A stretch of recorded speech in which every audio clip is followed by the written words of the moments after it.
तसेच नवीन सदस्य रणजित मुकादम सचिव, आपलं या मैदानात हार्दिक स्वागत आहे। बघा पायथ्यावर गाडी आहे, बघा पायथ्यावर गाडी सुटलेली आहे। सुंदर गाड्यामध्ये सुंदर लढत चालू आहे, अटीतटीची लढत चालू आहे।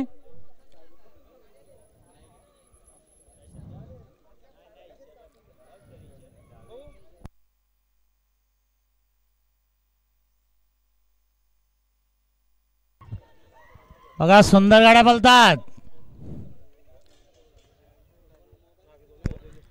आता या शर्यतीमध्ये डावी साइड विजय, चालकाचं मालकाचं अभिनंदन।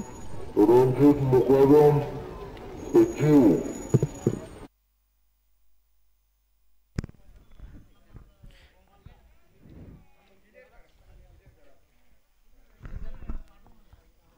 आलेल्या सर्व बैलगाडा मालकांचं चालकांचं तसंच बैलगाडा शौकीनांचं हार्दिक हार्दिक स्वागत आहे।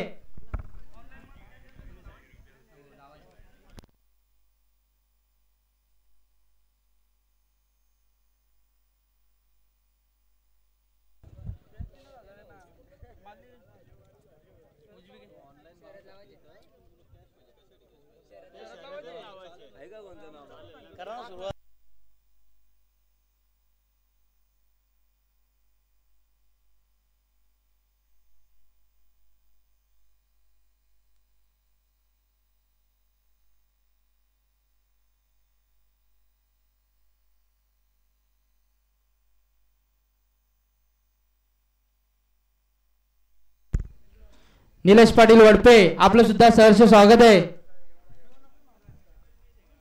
संतोष मामा पांगरी, आपलं सुद्धा सहर्ष स्वागत आहे।